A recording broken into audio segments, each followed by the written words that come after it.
Magandang buhay mga my loves! Kumusta po kayong lahat? Ngayon po ay ipapakita ko na po sa inyo ang kabuuan ng aking vlog nung nakaraan. At eto na nga at nakapagpalit na rin ako ng damit dito para sa next shoot natin. Pero bago tayo mag-umpisa, ipapakita ko muna sa inyo kung gaano kaganda ang lugar na to. Hi! Ang ganda! Feeling ko tuloy nasa Europe tayo. So tara, ikot na muna tayo at namnamin natin ang ganda ng ating mga nakikita. At perfect pa talaga siya kasi medyo may hangin pa. Di tayo masyado mapapaso ng init. Char! Ang Riverland ay isang proyektong likha ng mga development arkitekto sa Dubai.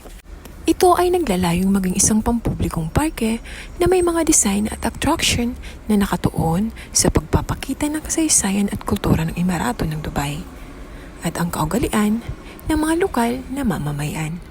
Itong Riverland dito sa Dubai ay isang ambisyosong proyektong pampublikong parke na itataguyod ng mga lokal na leader dito sa Dubai. Layunin nitong magsilbing sentro ng pagtatanghal ng kasaysayan, kultura at tradisyon ng Emirato ng Dubai. Binubuo ito ng mga disenyo at attraction na naglalayong bigyan ng mga bisita ng isang karanasang pangpagana at informatibo. Itong Riverland ay in-announce noong 2020 bilang isang ambisyosong proyekto ng pamahalaan ng Dubai. Isang bagong parke ng Dubai ang inaasahang magbubukas sa mga susunod na taon.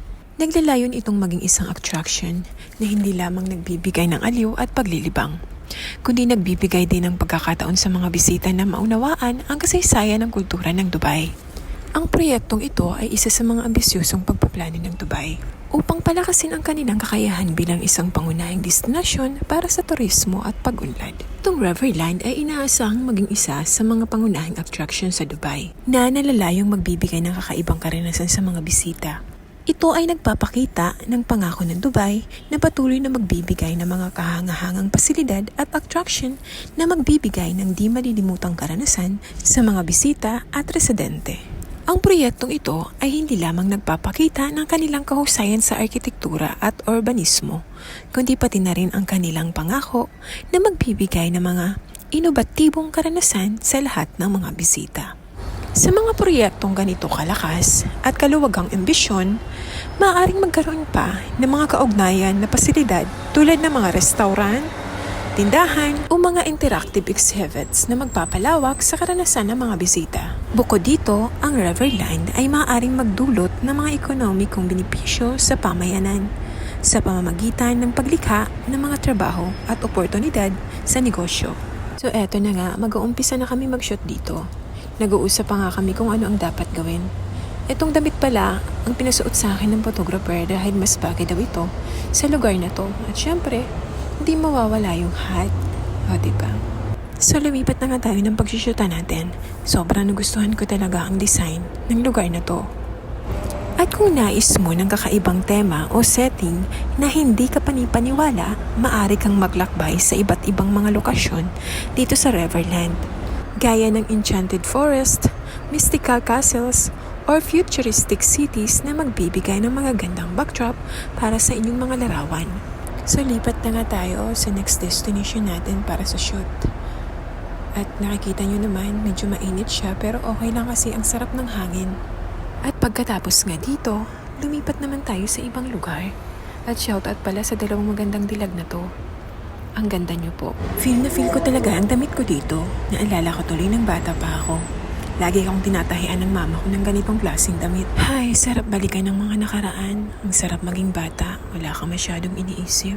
At may pa-slow motion pa nga akong nalalaman dyan. Pagbigyan nyo na, minsan lang naman.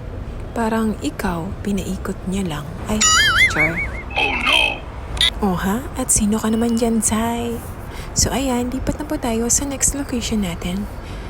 At isa ito sa pinaka-nagustuhan ko dito sa Riverland. O ayan, namnamin ko muna tong lugar na to. Sobrang nagustuhan ko kasi talaga. Pero ang totoo niyan, ihing-ihi na ako dyan. Tiis ganda muna, Zay. At pagkatapos nga dyan, nakaramdam na ako ng gutom. Kaya time out muna tayo para kumain. So nakapag-order na rin ako ng pagkain dyan. Habang nag-aantay, inom muna tayo ng tubig. At finally, dumating na nga rin siya. Sobrang bilis lang. Tara, kain tayo! So pagkatapos nga niyan, inumpisahan na ulit namin kasi baka abutan tayo ng dilim.